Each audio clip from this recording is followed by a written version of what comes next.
and opinions expressed by the host and guests in this program do not necessarily reflect those of the company or its management. Viewer discretion is advised.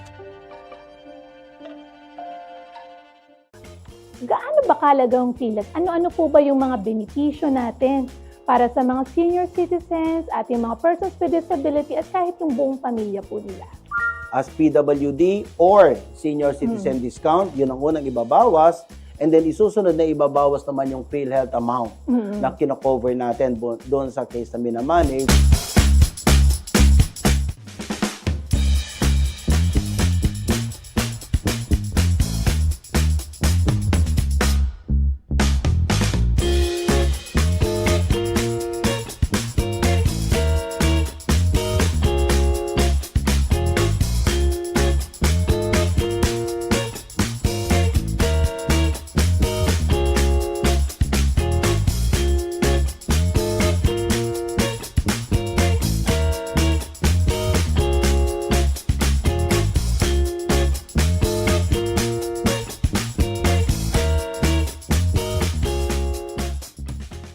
Hello mga ka-PhilHealth! Ako si Monifer S. Bansil, ang Head ng Public Affairs Unit ng PhilHealth Region 3. At ako rin ay kabeshi ninyo pagdating sa kalusugan. Kumusta Central Luzon at mga kababayan natin saan man panig ng daigdig? Ako si Jasmine Torres, ang isa nyo pang kabeshi sa kalusugan. At nandito na naman tayo sa another episode ng ating PhilHealth Drip. Dahil layunin ng ating programa na dapat dinig at ramdam ang insurance at proteksyon mula sa PhilHealth. At ang topic natin for today, PhilHealth benefits para sa ating senior citizens at persons with disabilities. Let us all welcome Mr. Angelito N. Criencia, ang Head ng Local Health Insurance Office, Gapan, Nueva Ecija. Kilala din natin siya sa pangalang Sir Tolis. Hello po, Sir Tolis. Hello po, Sir Tolis. Thank you, Miss Mons and Miss Jasmine. At binabati ko yung lahat ng ating mga taga-subaybay. Sana ligtas at naging payapa sila. Itong mga nakarang araw na tayo ay tinahak ng bagyo. Yes. May mga bagyo, isa naman tag-araw, pero dapat, di ba, Sir Tolis, kailangan lagi pa rin nating ipinapaalam sa ating mga kababayan ang kanilang mga benepisyo at serbisyo naman natin mula sa PhilHealth. Speaking of benefits, sakop ba ng PhilHealth yung ating mga senior citizens? Tama yun, lahat ng Pilipino sinasakop na maging membro ng Universal Healthcare Law at sila ay napapasailalim din sa iba't ibang kategorya ng rehistro sa PhilHealth. At yung ating mga senior citizens sa dalawang batas, Republic Act 11228 at yung Republic Act 11223 mismo ng Universal Healthcare Law ay nagsasaad doon na sila ay kabilang at nakarehistro bilang miyembro upang mapagkalooban natin ang benepisyo. Iba't iba at marami actually yung mga pamamaraan na sila ay makapagparehistro. Unang-una, paalala nga pala natin sa kanila, bagamat isinasaad ng batas, mandatory coverage, ngunit hindi ito automatic. So, kinakailangan nilang makapagparehistro bilang miyembro, lalo na kung hindi pa or never pa sila nakapagpa-member.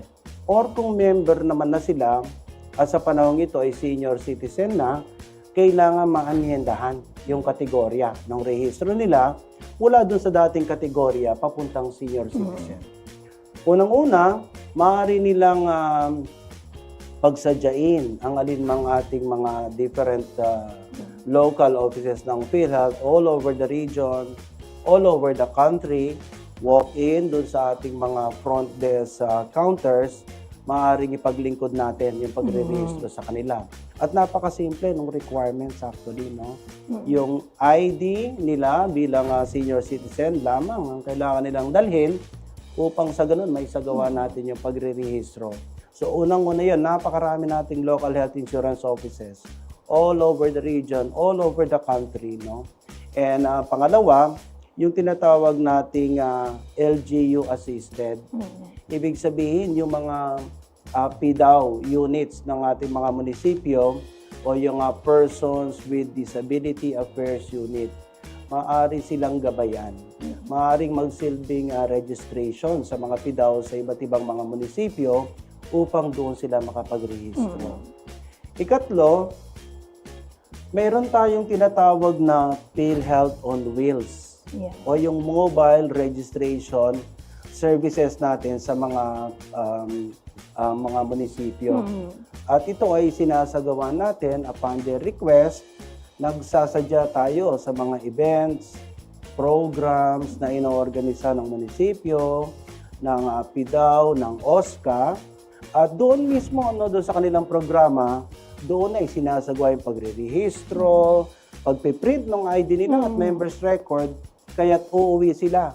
Bit-bit na nila yung kanilang PhilHealth ID as senior, as PWD, or kung anumang kategorya iyon, pati na yung members data record nila. At panghuli, meron tayong online Yeah. registration platform, no? Doon sa website ng PhilHealth o yung www.philhealth.gov. I-click lang po yung online services for membership, yung member portal, at doon pwedeng irehistro yung kanilang sarili. Ian, paano naman po, Sir Tolitz, kung halimbawa naka-admit na sila sa ospital? Ayan, kailangan pa ba silang pumunta pa sa PhilHealth office and naka-admit nga sila? Paano po sila ma-update yung record nila as senior citizen? Nagkaroon tayo mismo ng arrangement sa ating mga facilities at saka mga health providers na i-assist. Even yung ating mga naka-confine na senior citizens na hindi nakapag-update ng records, hindi nakapag-register even, kahit first time nila mag-register, pwede silang i-assist pa sa hospital mismo upang makapagparehistro, makapag-update ng records nila, at hindi nila kailangang magpunta or magpapunta doon sa ating opisina. Yung hospital staff mismo ang magpo-provide sa kanila ng form, papipilapan sa kanila, ipapadala sa atin by email, and then ipoprocess natin yan doon sa ating mga backrooms at maaari na nilang makita yung updated record nila doon sa portal ng bawat hospital nang sa gayon mapagtibay, eligible na sila, registered member na sila, active status na ang rehistro nila sa PhilHealth upang maigawad yung benefits. Ayan. So, ninong marerehistro sila as senior citizens pag 6 years old and above na. Yes, the requirements of course, Ms. Mons, is yung ating senior citizen is age, 60 years old, pero may preconditions din na hindi sila employed at that time, Otherwise, they will still remain doon sa kategoryang formal economy or OFW or business owner, for that matter, kung ano man yung kanilang kategory doon sa panahon na yon, bagamat sila ay 60 years old. The moment na sila ay umalis or mag-retire from service, they could either shift yung kanilang rehistro to senior citizen or even doon sa tinatawag nating lifetime member category. Ano naman po yung lifetime member? Well, yung lifetime categories, ito yung ating mga miyembro na nagretiro, pensionado, from old age retirement nila, separation from service. Whether in the public or sa government service yan. So may requirements din lang, at least 60 years old sila, at meron silang accumulated 120 months of contribution sa kanilang pagkakarehistro, pagiging miyembro sa PhilHealth. So, yung hindi naman papasa bilang lifetime member category because of the contribution requirements, pasok sila syempre doon sa senior citizen as long as they meet the age requirement. Ayan. So, pag senior citizen, wala ng trabaho, nag-retire na, pwede siya as senior citizens or lifetime members. Correct. Pero sabi mo nga kanina, di ba, Sir Tolitz, kapag naman ang senior citizen ay nagtatrabaho pa, ayan, pasok naman siya dun sa kategorya kung saan magbabayad pa ba siya ng contribution kung nagtatrabaho siya or OFW. Yes, ang ating mga kababayan, bagamat sila tumungtong na ng 60 years old, as long as they are gainfully employed, they are registered with us as a business owner, OFW, nananatili sila doon sa tinatawag nating direct contributors at nangangahulugan lamang ito patuloy ang kanilang contribution sa ating programa. Ayan. Yun yung magandang feature ng Universal Healthcare. Para siyang bayanihan. So tayo po employed, may kakayahang mag-contribute, magko-contribute po tayo. Yes, Pero po, pag tama. dumating na yung time, Jasmine and diba, Sir Tolitz, na wala na tayong kakayahang magbayad, sasagutin pa rin po tayo ng PhilHealth. Ayan. Yes. Makakagamit tayo ng benepisyo. Yun actually ang konsepto ng bayanihan, tama yung pagkakaturan mo ng social insurance. We cross-subsidize yung mga iba't ibang sector. The young, we subsidize the old. The healthy subsidizes the sick. The employed, we subsidize yung incapable to actually contribute. Ayan, kanina po Sir Tolitz and Ms. Mons po, nag-discuss po natin ang tungkol sa mga senior citizen po. Paano naman po masasabi na ang isang Pilipino ay kasama sa persons with disabilities? Yes, Miss Jasmine, yung persons with disability ay isa ring kategorya ng ating PhilHealth membership sa ilalim ng mga indirect contributors. At ito ay isang pribilehyo na nakapaloob din sa isang special law which started way back noong 1992, yung Magna Carta for PWDs. Ito yung Republic Act 7277. Alam niyo bang ito ay naipasa noong panahon ng dating Pangulong Corazon Cojuangco Aquino, no? So patapos na yung termino niya noon, and it's about first quarter of that year 1992 nung maipasa yung batas. Halos kasabay ng Magna Carta for senior citizens. At doon, through time, nagkaroon ng mga amyenda, nagkaroon ng mga pagbabalik-aral sa nasabing batas.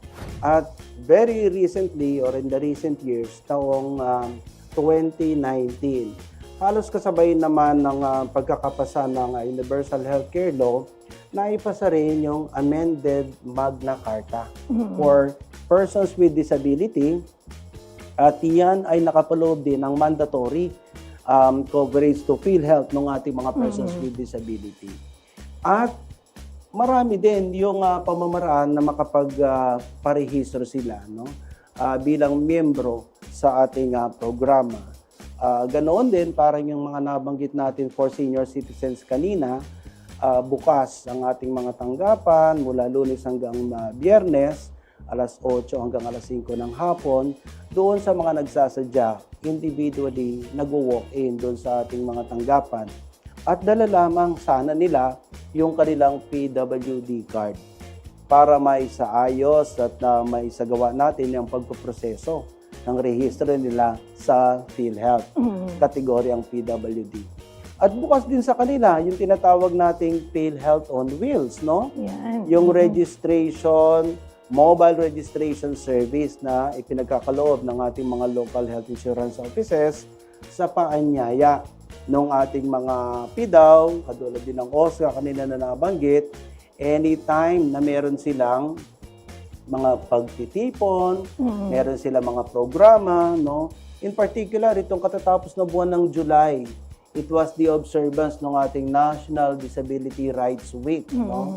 Nagkaroon tayo ng pagkakataon sa iba't ibang mga munisipyo na nagsagawa ng mga events programa sa ating mga PWDs na anyayahan tayo. And I'm sure katulad ng ibang mga liyos natin, tumugon tayo with the PhilHealth on Wheels mobile registration system on-site doon sa kanilang municipal gym yan, convention center, kahit sa barangay hall pa, no? Isinagawa natin on the grounds yung kanilang pagpo-process ng rehistro nila sa PhilHealth at umuwi sila, bit-bit yung kanilang mga PhilHealth ID at MDRs. And then of course, andin din yung online registration nila, Ms. Jazz.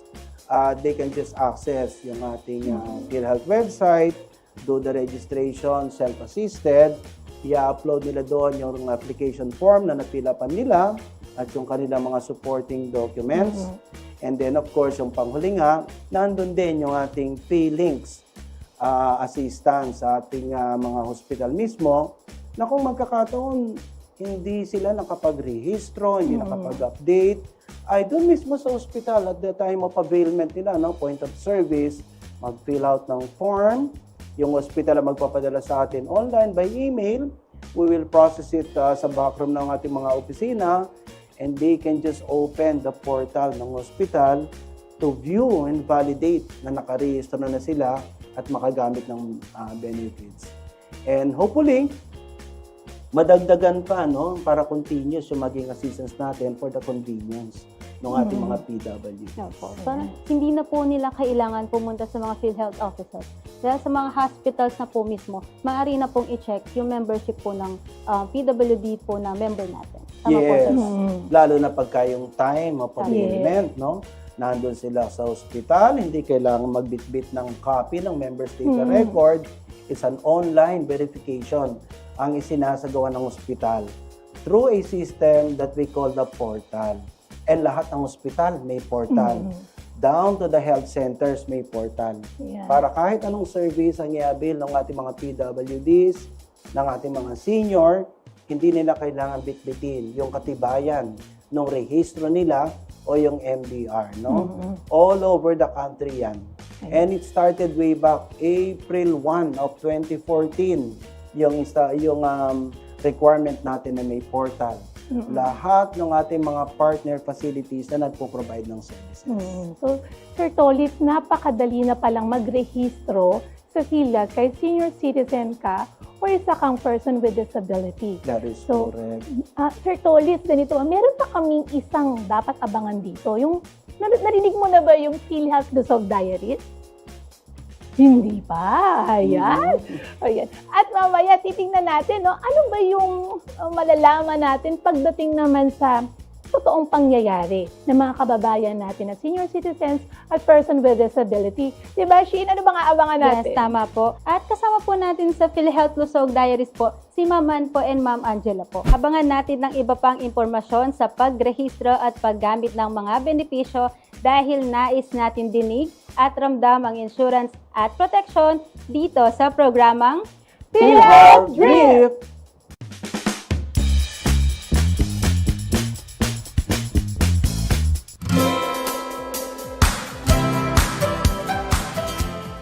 Sa bawat sulok ng mundo, may kwentong alaga, kwentong tagumpay, kwentong pag-asa, kwentong PhilHealth Lusog Diaries. Ano ba yan? Anong oras na? Ba't wala pa Ah! Sayaw-sayaw na pa man din ako. Nakapag-TikTok nga muna.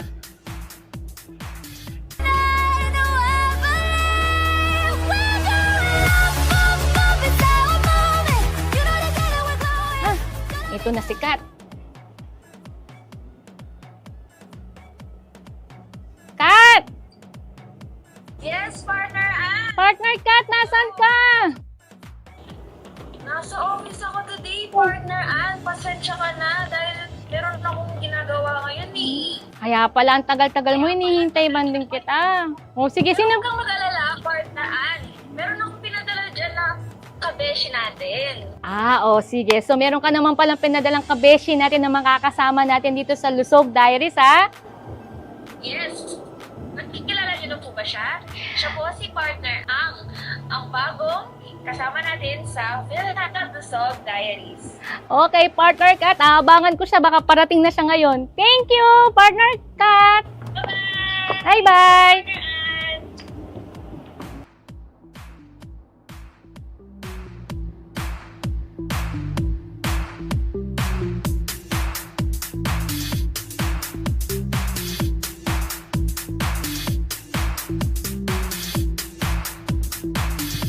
Wow, partner Ann! Ang galing mo naman sumayaw! Yes, partner Ang, kailangan kong gumalaw kasi maraming benefits ang pag-exercise. Yes, tama ka, partner. Maraming benepisyo. Una, magandang exercise ito. Pampalakas ng puso at baga. Partner, sana lumakas din ako sa kanya. Sino? Kanino? Meron ba? Saka na yun, partner. Okay, in the future, sige, alam mo din, partner Ang, marami itong benefits. Pangalawa, marami tayong mababurn na fats or calories, 300 or nasa 600 calories per day. Kaya hanggat bata tayo, partner, alagaan natin yung mga sarili natin. Yes, so sa pag-exercise, alam ko, papayat na ako nito. Kaya kailangan nating i-prioritize ang ating health. Yes. Dahil health is wealth! Tara, partner Ann, may pupuntahan tayo. Kumusta mga ka-PhilHealth? Ready na ba kayo sa mga kwentong ibabahagi namin sa inyo? Isang magandang araw, ako si Ann L. Roque na makasama nyo dito sa PhilHealth Lusog Diaries. Ako naman si Angela Salonga, ang ka-PhilHealth nyo sa Kalusugan. Andito po tayo ngayon sa Kapampangan Development Foundation or KDF para marinig natin ang isang inspiring story mula sa isang person with disability or PWD. At isang kwento mula sa senior citizen kung paano niya napahalagahan ng kanyang kalusugan. Tara, G!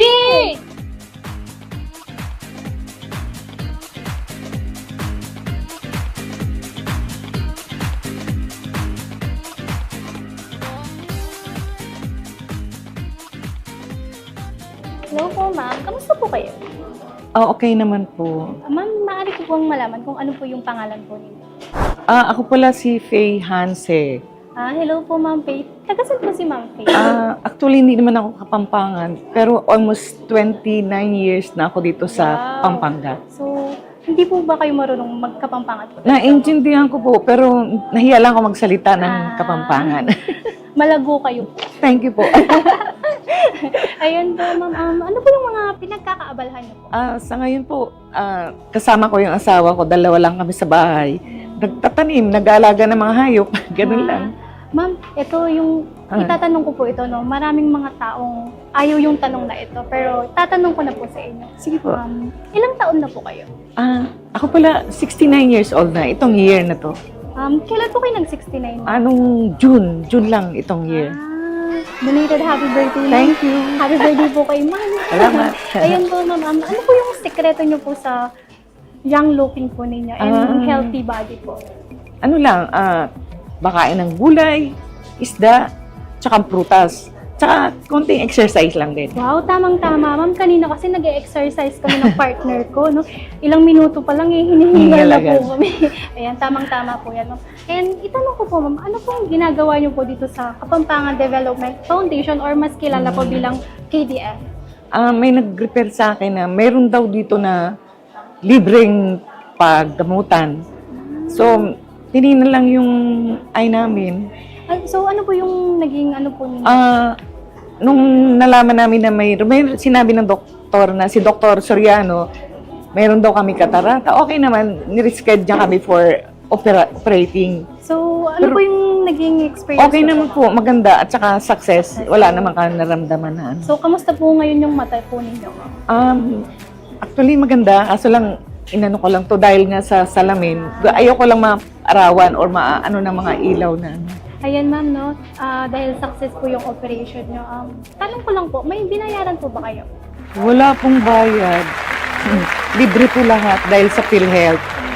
Dahil sa PhilHealth yan. Thank you kay PhilHealth, no, ma'am. Na-avail nyo po yung benefit cataract extraction po ng PhilHealth. After nyo po ma-avail yung benefit, ano po yung naging magandang dulot po sa inyo? Maganda naman. Hindi man ako naramdaman na, wala akong naramdaman. Basta maganda. Katarak. Dahil nga, hindi po kayo naglabas ng pera, no? Oo, walang nilabas na pera. And ano po kaya yung mensahe nyo po sa mga members? Sa mga hindi pa member o member ng PhilHealth, pwede po kayo pumunta dito sa KDF. Libre po at saka wala po kayong babayaran. Yan. Ano po yung mensahe nyo naman po sa PhilHealth, ma'am? Sa PhilHealth po, maraming salamat po dahil nga sa kahit ganito na po kami, may senior, wala po kaming nababayar na nilabas na pera. Salamat po sa PhilHealth. Yan, thank you so much po, ma'am. And napaka-inspiring po ng stories po. Thank you. Maraming salamat. Maraming salamat po dahil sa PhilHealth din po. Maraming salamat.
Maraming salamat po for partnering and collaborating with us.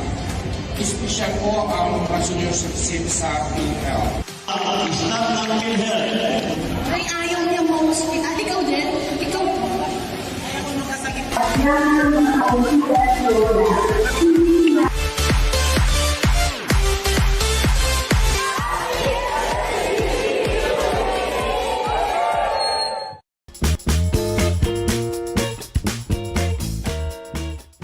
Hi! Nandito pa rin tayo sa PhilHealth Brief, kung saan dapat dinig at ramdam natin ang insurance at proteksyon mula sa PhilHealth. Kanina nga napag-usapan natin yung mga senior citizens, yung ating mga persons with disability. At kanina binubulong sa akin ni Jasmine, meron pa siyang gustong itanong kay Sir Tolit. Ayun po, Sir Tolit, ano pa po ba or ano po ang dapat isubmit ng isang person with disability sa PhilHealth para maging isang miyembro? Yes, pangunahin, no? For the PWDs, yung kanilang PWD card na in-issue ng kanilang PDAO, MSWDO offices, no? At sapat na iyon upang itawid natin sila sa kategoryang PWD, no? And pangalawa, para naman doon sa kanilang mga idideklarang dependent, no? Kasi katulad din ng iba't ibang klase pa nating mga miyembro, entitled sila na magdeklara ng dependents. At sa usaping PhilHealth, pag tinukoy ang dependents, ito yung members ng iyong family na maaari ding gumamit ng benefits nila. So, tinutukoy natin dito, no, yung legal na asawa, mga anak hanggang edad 20 anyos, and ilalakip lamang yung kopya ng marriage contract at ng kanilang mga birth certificate ng mga bata. Nang sa ganon, sila man din makagamit kung sila ang mga ngailangan. Yung senior citizen natin, yung kanilang senior citizen ID na na-issue ng OSCA, ang pangunahing attachment doon sa kanilang application form. Subalit may mga pagkakataon pala, Miss Monza at saka Miss Jazz, may mga senior citizens tayo, walang OSCA ID. Okay. So sa iba't ibang kadahilanan yan, hindi sila nakakakuha ng kanilang senior citizen ID. Katulad halimbawa na may mga pagkakataon, hindi online, hindi available yung services, at marami pa, no, kung sakali. Ngayon, ang katanungan doon kung sakali bang wala silang OSCA ID, ang isang senior citizen, maaari pa rin pa ba silang makapagparehistro sa PhilHealth sa kategoryang senior citizen? Ang sagot natin ay yes. Opo, no? Maaari po. At hindi lamang yung OSCA ID ang maaari nilang ilakip. Maaari i-attach kahit anong klaseng valid ID na mayroon sila as long as may birthday doon sa ID. At doon sa ID o birthday na nandun sa kanilang ID, matutuos na natin na senior citizen sila, then pupwede na silang may rehistro bilang senior citizen on account of the age, on grounds sa kanilang edad. And syempre, katulad din doon sa iba nating miyembro, maaari sila magdeklara ng dependent, legal spouse, lahat ng anak, edad 20 anyos pababa ang edad, ilakip lamang ang malinaw na kopya ng kanilang marriage certificate at birth certificate ng mga bata. Ayun. So, Sir Tolis, ibig sabihin ng isang senior citizen or person with disability, pwedeng marehistro sa PhilHealth or ma-update ng record nila bilang senior citizen at PWD, or pwede rin silang maging dependent. Yes. Oo, tama po yan. May mga PWD card holders po tayo na minor. Ayun. Okay, below age 20, no? So, in that case, we usually recommend na yung parents pa rin ang magpa-member. Nang sa ganon, yung bata ay manatili bilang dependent, at kapag magulang kasi yung nagparehistro, nagpa-miyembro, buong pamilya yung na-cover natin ng benefits. Hindi lang yung minor na may hawak ng PWD card, no? At karaniwan din naman ay nagna-navigate tayo para doon sa magulang na maipasok din siya doon sa iba't ibang subsidized o libre na kategorya ng rehistro sa PhilHealth. Nang sa ganon, bagamat sa kasalukuyan, 500 piso kada buwan ang pinakamababang hulog sa PhilHealth, marami sa ating mga kababayan. Hindi pa rin kinakaya iyon, bungsod ng higit na kailangang unahin. Yung mga gastusin sa mga pagkain, pag-aaral ng mga bata at iba pa. Kaya inilalatag din natin sa kanila, no? Iba't ibang mga miyembro, rehistro, kategorya na libre sa PhilHealth. Bukod sa senior, PWDs, marami pa. No? Katulad ng solo parents, katulad ng ating mga porpies, at yung financially incapable. Sir Tolit, speaking of yung halimbawa naman, may trabaho, ayan, may babayaran ba yung, kung dependent sila, wala silang babayaran kasi si principal member. Pero kung yung principal member mo ay senior citizen or PWD, wala pa rin contribution. Tama po ba? Rin. Yes, Paano po kung halimbawa may trabaho? Kasi usually ang tanong nito, may babayaran ba ang isang PWD or senior citizen na contribution?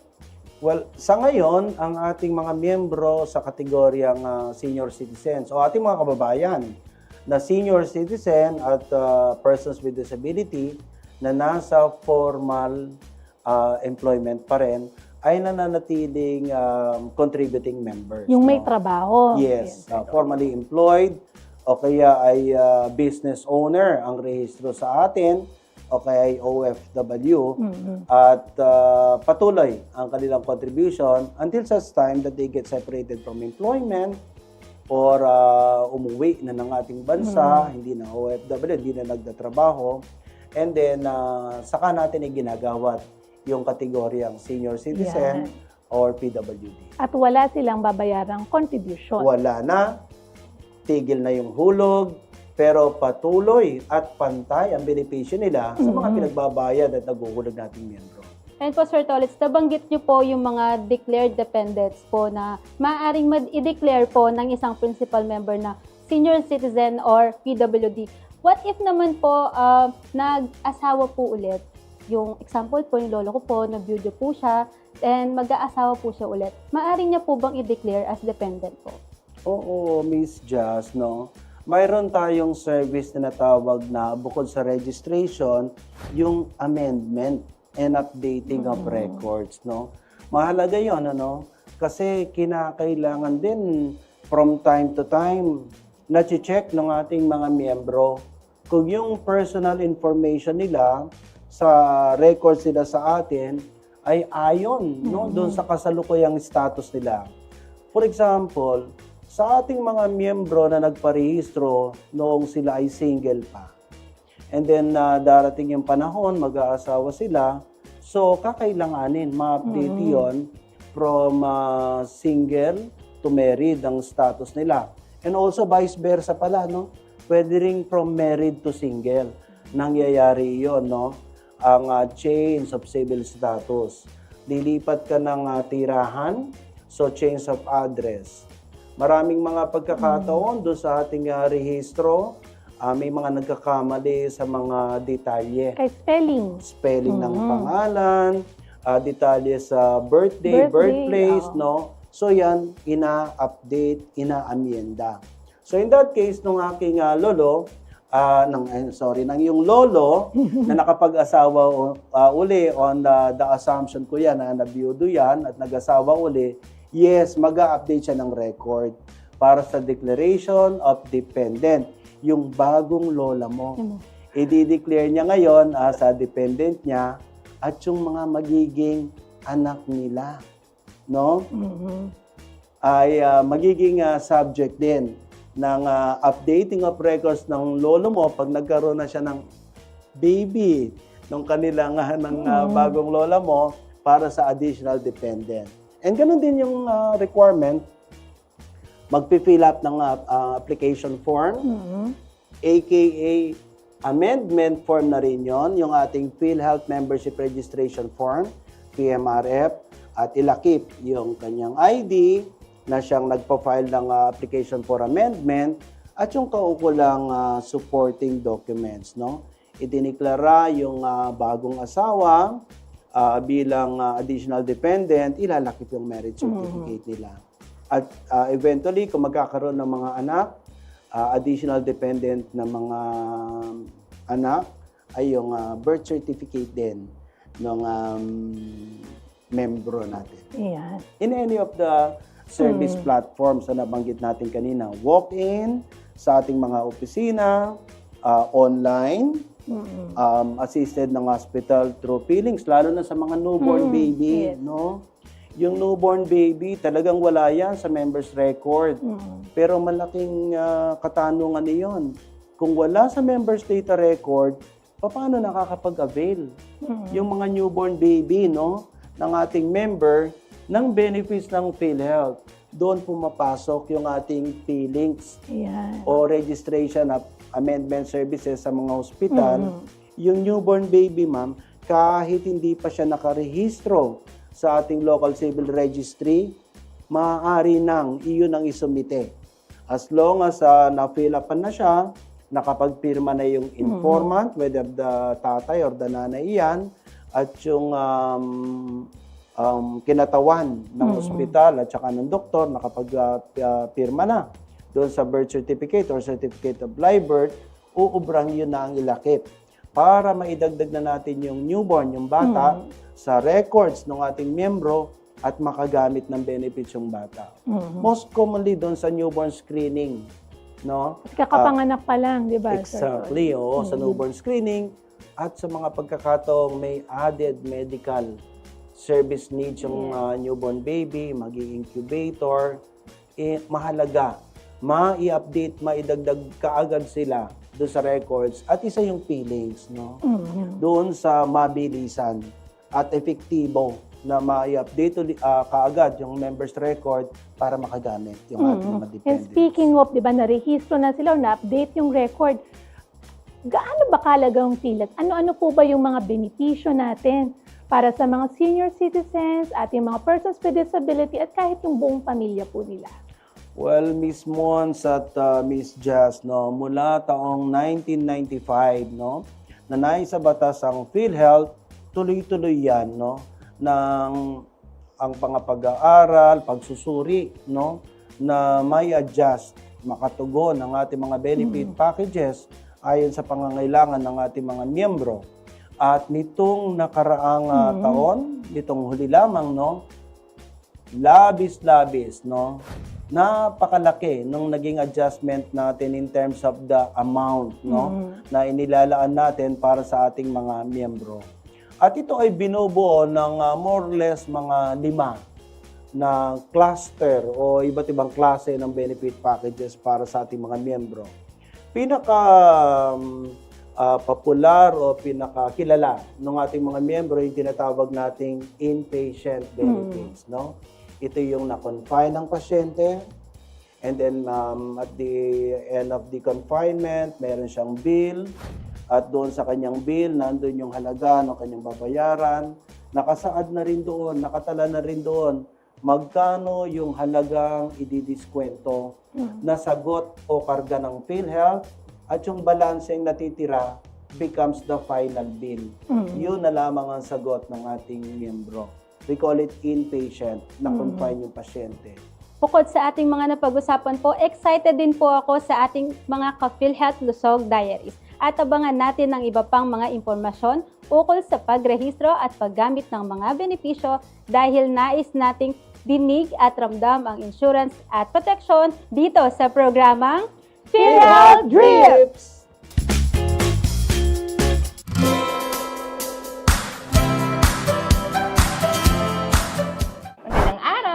Ako si Ann Roque. Kumusta po kayo, sir? Okay naman po. Maganda ang gising mo ba ngayon, sir? Opo. Sir, anong buong pangalan mo? Sir Nan Makabali po. Sir Nan Makabali. Opo. Taga saan po kayo? Pangat Landaksip po. Ah, so purong Kapampangan kayo po, ne? Opo. Ilang years na kayo makatok ng King Mexico? 44. 44 years. So doon kayo pinanganak sa Mexico po? Opo. Okay. May asawa po ba kayo? Meron o. Okay, meron. May mga anak po ba kayo? Opo, 4 o. 4 yung anak nyo. Oo. Yung panganay mo ay? Babae. Oo. Nag-aaral po. Opo, grade 10. Ah, grade 10 na siya. Okay, ang galing naman. No? Yung 3 anak nyo din po ay... Nag-aaral. Ang galing nag-aaral. Si misis nyo po ngayon, Wala, nagbabantay mo sa mga bata. Ah, siya yung nagbabantay. Okay po. Bakit kayo po nandito sa Kapampangan Development Foundation or KDF? Bakit kayo narito? Kasi ito po artificial leg. Ah, so meron kayong artificial leg dito sa Opo. kanan na legs po Opo, ninyo. ito Pwede sa po likod. ba natin tingnan, sir? Ito. Ah, ito siya. So below your right knee. Ah, ito po ba? Sir, Hanggang dito. hanggang dito. Anong nangyari? Bakit ka nagkaroon ng... Na-aksidente mo. Kailan ka na-aksidente? 2017 po. February po. February 2017. Opo. Maari niyo po bang ikwento sa amin kung paano ka na-aksidente? Nagtatrabaho ko sa Divisoria sa Maynila. Okay. Tapos po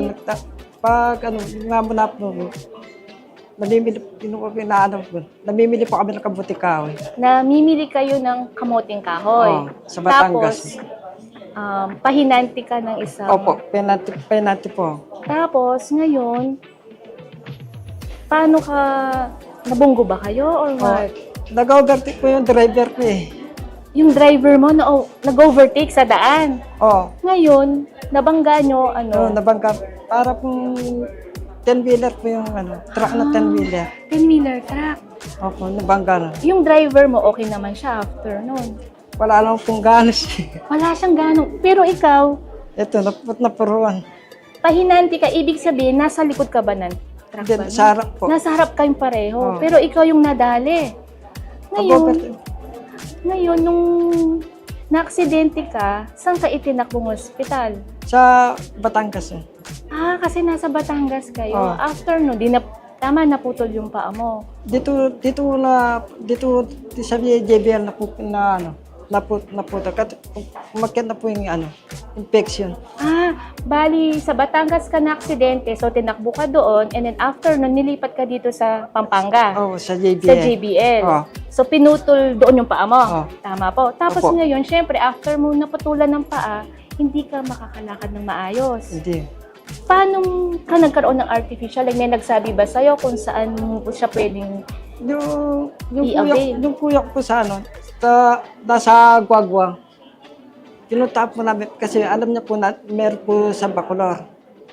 yung kuya mo na taga-Guagua, ni-refer niya sa'yo Sa Bacolor po. sa Bacolor.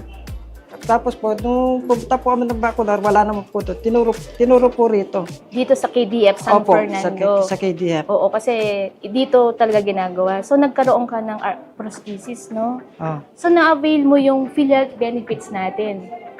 Oh, May binayaran ka? Wala po. Ah, galing naman. So, wala kang binayaran dito sa KDF. Wala. Nagkaroon ng artificial leg, kuya, meron ka bang pinagkakaabalahan?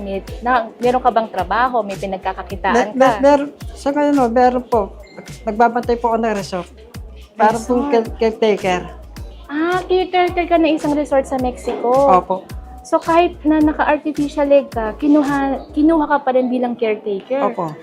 Ang galing naman, no, kuya. Ang galing naman nung employer mo kasi hindi siya nag-discriminate. Kahit na naputulan ka na ng paa, tapos meron kang artificial leg, nagtiwala pa rin siya na kuhanan ka. Anong ginagawa mo dun sa resort? Naglilinis po kami. Ah, nalilinis ka. Maalis po yung mga customer. Lilinisin po na namin yun.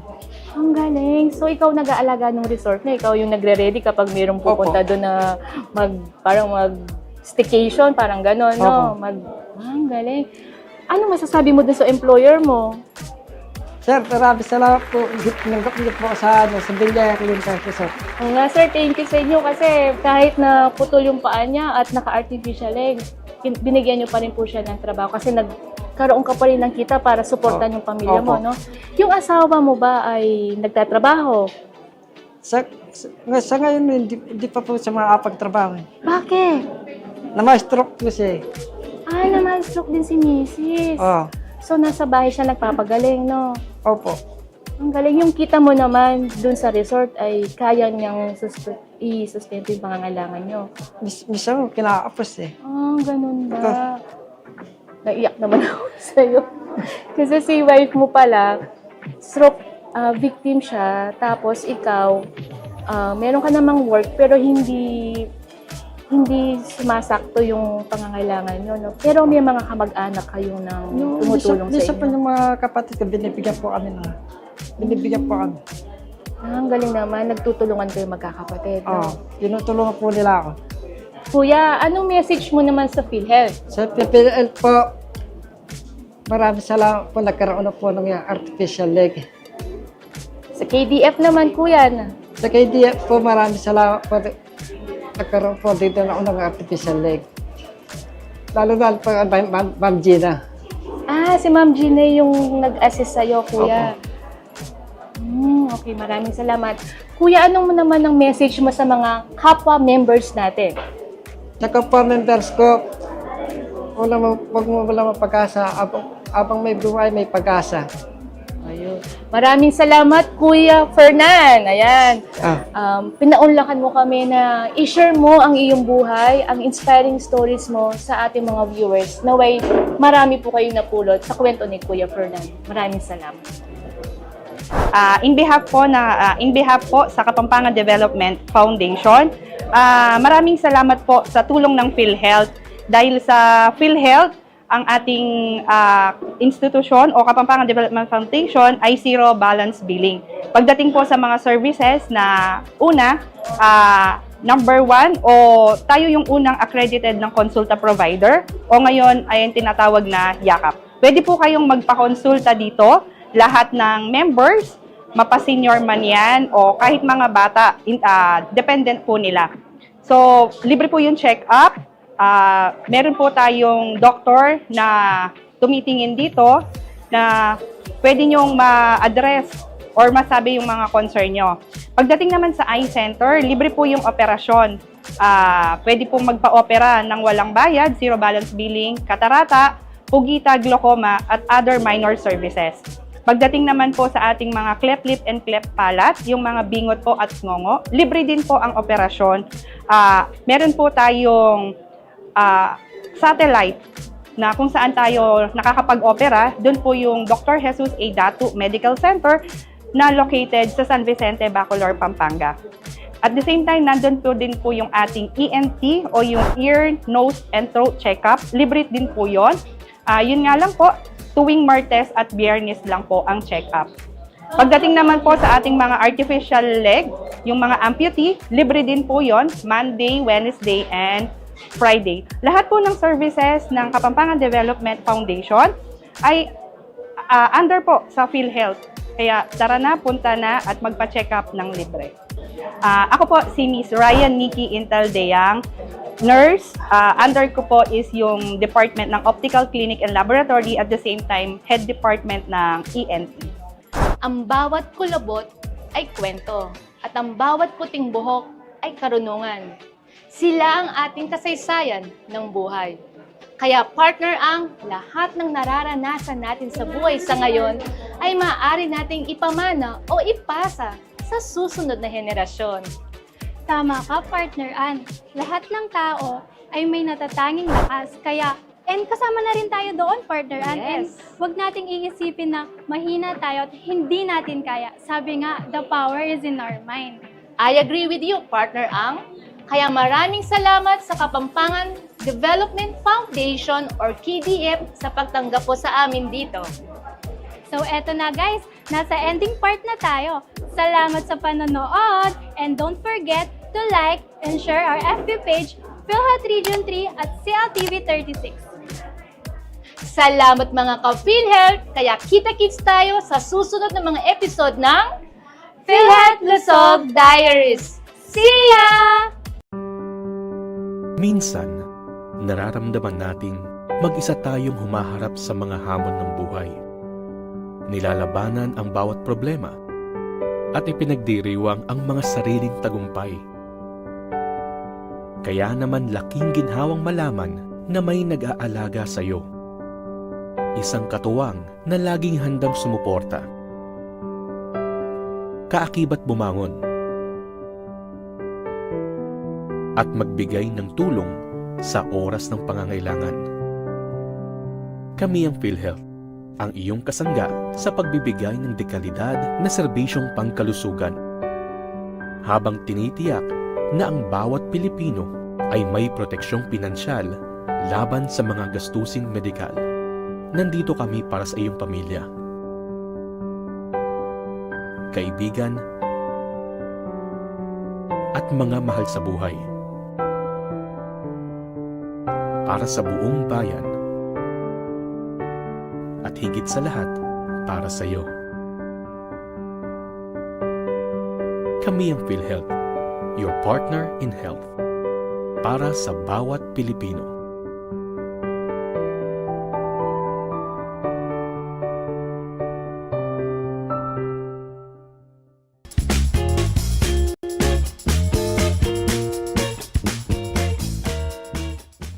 Sama-sama pa rin tayo sa PhilHealth Breathe dahil layunin natin na dapat dinig at ramdam natin ang insurance at protection.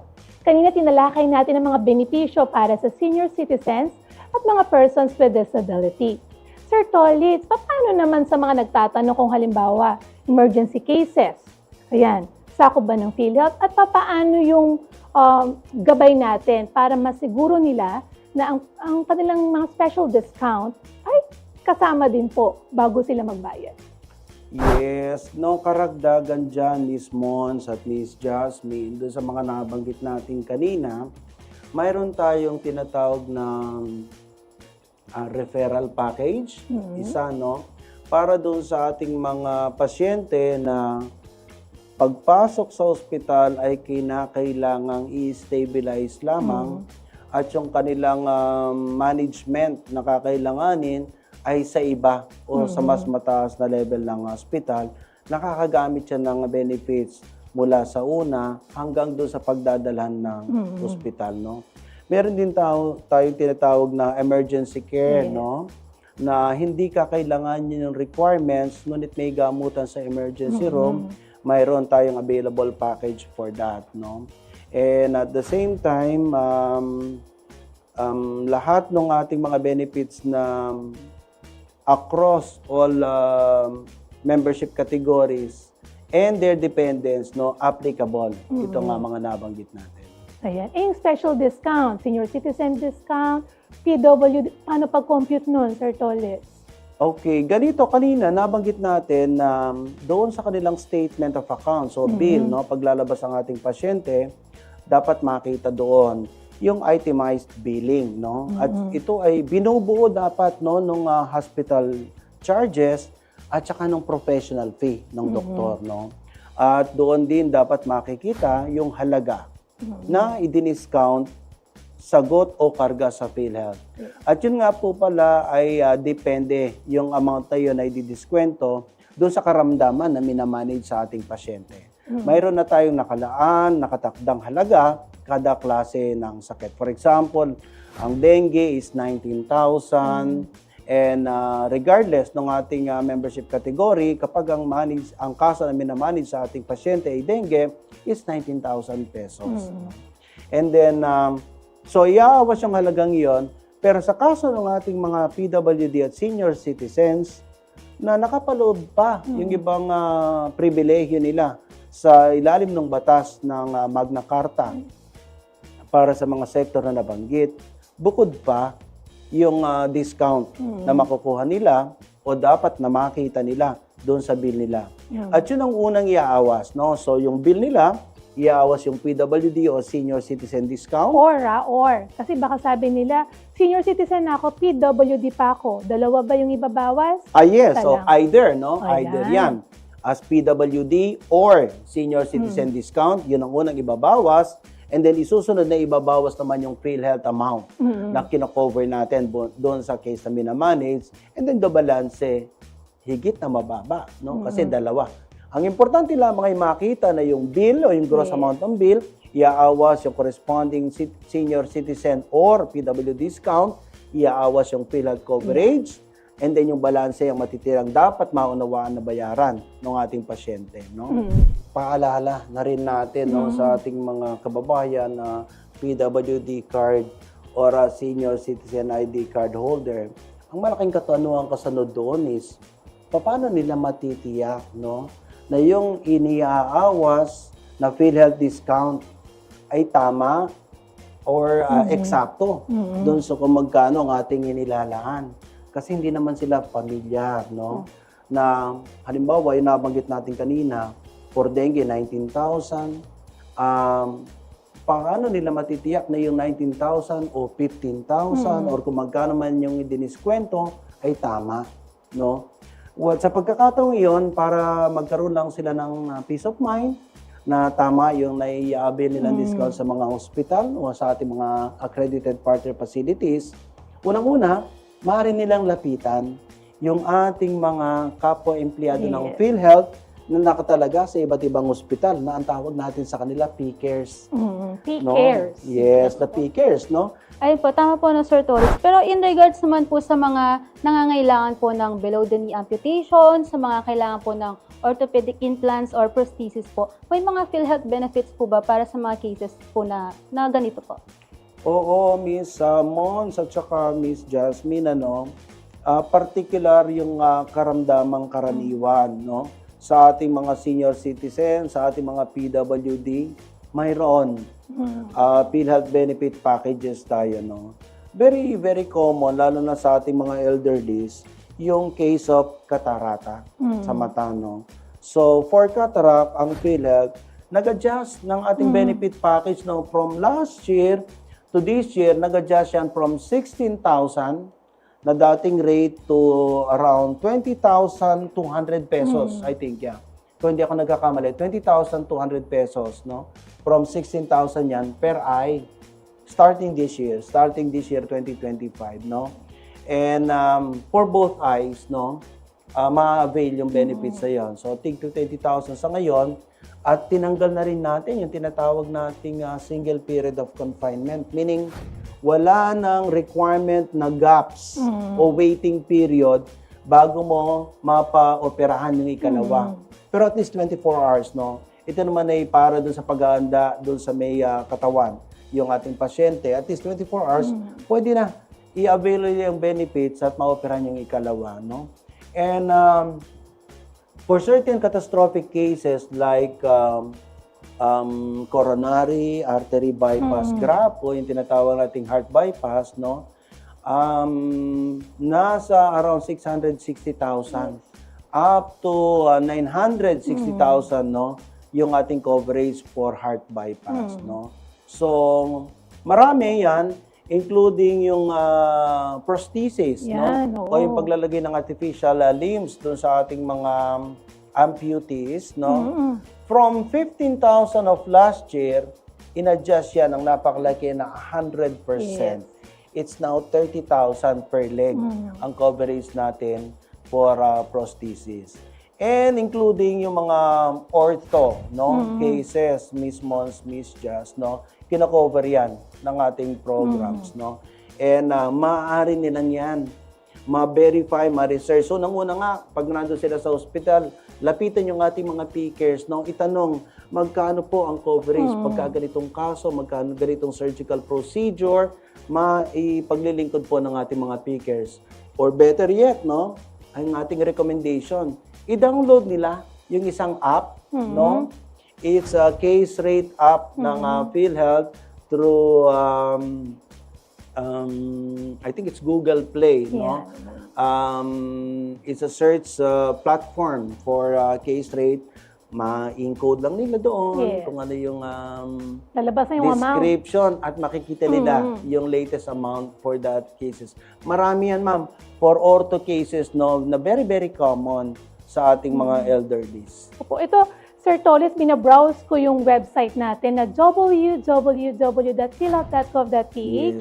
At yan, meron tayo mga para sa orthopedic implants, mga 100 to 260,000, depende po sa kaso. And share din natin, Sir Tolis, na yung ating mga contracted Z-benefits providers pagdating po sa mga kailangan natin ng implants, yung Jose Bilingad Memorial General Hospital. Yes, dito sa Pampanga yan. Yes. Yung sa ating Nueva Ecija. Yung ating sa Dr. Paulino Garcia Memorial Research and Medical Center. Sa Cabanatuan po yan, sa Nueva Ecija. At meron din po tayong Kapampangan Development Foundation. Yes, dito rin yan. Sa San Fernando, Pampanga, no? Yes. Again, thank you so much po, Sir Thank you so Tolly. much po, Sir At Tolly. marami kaming natutunan para sa mga registration. Ikaw ba, Jasmine? Marami ka natutunan. Yes po, noted po lahat ng nabanggit niyo po, Sir Tolly. Ayan, and of course, yung ating mga senior citizens at mga kapwa po natin, mga kababayan natin, mga persons with disabilities, kailangan po nakarehistro tayo sa PhilHealth para magamit po natin ang mga benepisyo. Dahil gusto po namin at layunin ng ating programa na dapat dinig at ramdam natin ang insurance at protection mula sa PhilHealth. Dito sa programang PhilHealth Trip!